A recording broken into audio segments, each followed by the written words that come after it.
आज हम पढ़ेंगे recent advances in Parkinson's disease. Introduction. Parkinson's disease is a neurodegenerative disorder that is characterized by tremor, bradykinesia, rigidity and postural instability. Pathology की अगर हम बात करें तो there will be loss of dopaminergic neuronal cells in substantia nigra pars compacta of midbrain। अब dopaminergic neuronal sales कम हो जाएंगे जिसकी वजह से डोपामीन सिक्रीशन कम हो जाएगा। डोपामीन के सिक्रीशन कम होने की वजह से सिम्टम्स आएंगे और डोपामीन कम होगा तो एसिटाइलकोलिन बढ़ जाएगा जिसके बढ़ने से भी सिम्टम्स आएंगे। इटियोलॉजी क्या होती है? Genetics. There are some genes like SCNA PINK 1 that are known as park genes और टोटल अभी तक 23 पार्क जीन्स देखे गए हैं। Then pesticides and herbicides. Pesticides में 1-methyl 1,4-phenyl 1,2,3,6 tetrahydropyridine that is MPTP rotenone और हर्बिसाइड्स में पैराक्वेट है that are associated with development of Parkinson's disease. These are environment pollutants that will act as neurotoxins and will damage the dopaminergic cells in the substantia nigra।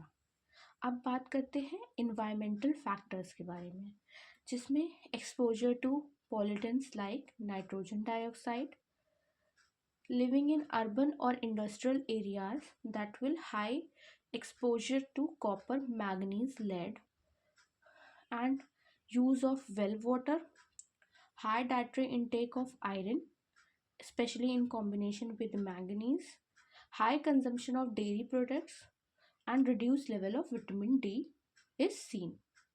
Now we'll talk about the factors that will be protecting from Parkinson's disease. Cigarette smoking. Studies have shown that smokers have reduced risk of developing Parkinson's disease. Q? Because nicotine is present in tobacco that will stimulate nicotinic acetylcholine receptors on dopaminergic neurons which has neuroprotective effects. Caffeine. Caffeine is an adenosine receptor antagonist which is believed to have neuroprotective effect in Parkinson's disease. Exercise and drugs. Drugs like ibuprofen, statins, RAS inhibitors have been shown to show protective effect on Parkinson's disease. Now we'll talk about pathophysiology. So इसको याद करने के लिए मैंने एक mnemonic बनाया है जिसको आप लोग अच्छे से याद कर सकते हैं जिस निमोनिक के थ्रू। इसका निमोनिक है आओ अपोजिट IIM दुबग्गा। तो जो लोग भी लखनऊ के रहने वाले हैं मेरी तरह उनको ये बहुत आसानी से याद हो जाएगा, आओ opposite IIM Dubagga. So A here stands for alpha synuclein protein, O stands for oxidative stress, I stand for iron metabolism, second I stands for immunological and inflammatory mechanism, M stands for mitochondrial dysfunction and D stands for defective proteolysis। अब इसके अंदर जान लेते हैं क्या होता है।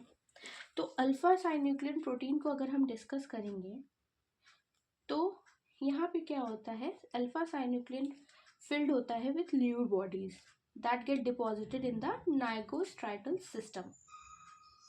ठीक है। Now defective proteolysis. So the repair or removal of abnormal protein that is maintained by 3 coordinated pathways, that is molecular chaperones, ubiquitin proteasome system and autophagy lysosomal pathway. When such pathways are inhibited then there will be defective proteolysis। अब हम बात करेंगे mitochondrial dysfunction के बारे में। सो जब cellular insult होगी जैसे कि ऑक्सीडेटिव स्ट्रेस, एक्साइटोटॉक्सिसिटी, तो माइटोकॉन्ड्रियल मेम्ब्रेन पोटेंशियल कम हो जाएगा, जिसकी वजह से परमिएबिलिटी ट्रांजिशंस पोर्स बन जाएंगे और इसकी वजह से माइटोकॉन्ड्रियल डिस्फंक्शन हो जाएगा।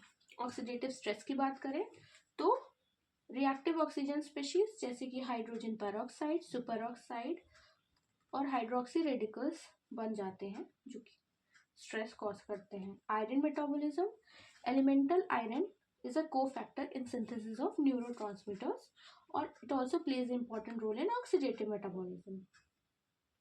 So if there will be abnormal iron metabolism, so it will play a pathological role.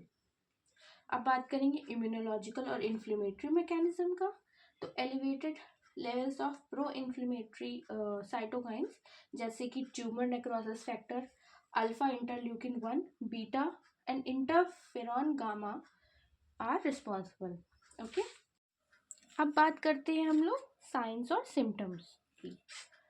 तो क्या साइंस और सिम्टम्स आएंगे, इसको याद करना है।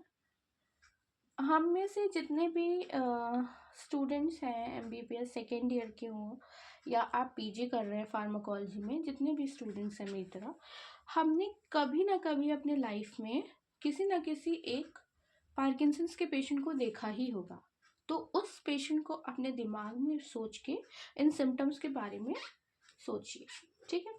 सबसे ज़्यादा क्या होता है, सबसे पहले होता है रेस्टिंग ट्रेमर्स। रेस्टिंग ट्रेमर्स मतलब हाथ रुके होंगे लेकिन हाथ हिलते दिखाई देंगे, जिसमें पिल रोलिंग मूवमेंट भी हो सकता है। पिल रोलिंग मतलब जैसे लगेगा कि तस्वी पढ़ रहा है, माला जप रहा है वो पेशेंट।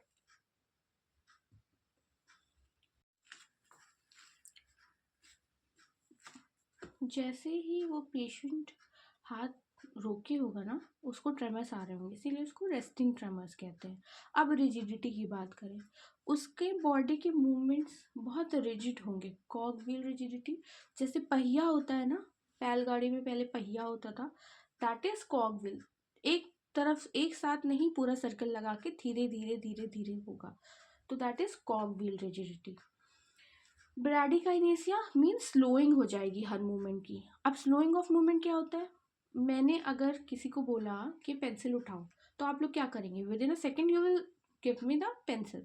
बट इन पेशेंट्स में मूवमेंट स्लो हो जाते हैं, धीरे धीरे धीरे धीरे हाथ बढ़ाएंगे पेंसिल की तरफ, पेंसिल उठाएंगे, so it will take time more than normal, ठीक है।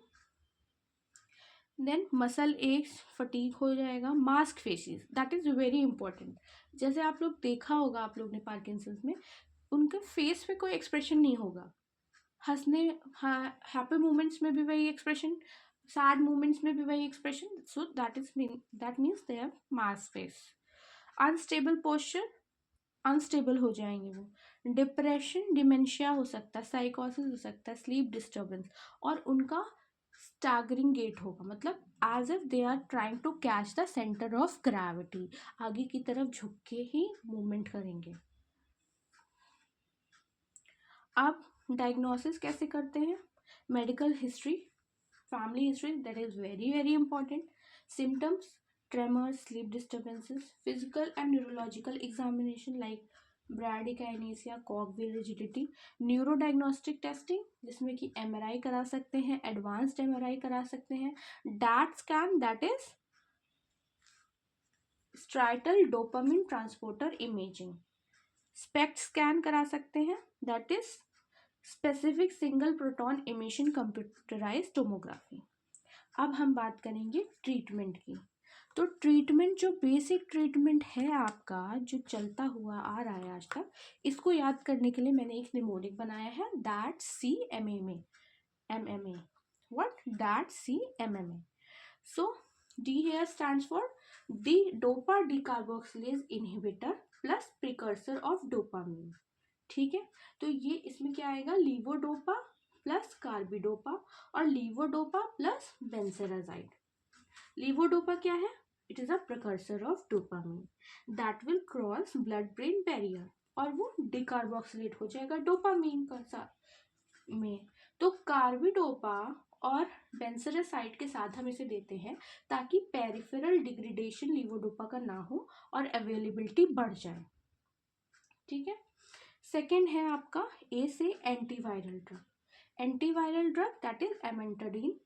ये it will prevent dopamine reuptake and facilitate presynaptic dopamine release. दोनों तरह से वो क्या करेगा, एक तरह से डोपामिन का अवेलेबिलिटी बढ़ा देगा. ठीक है.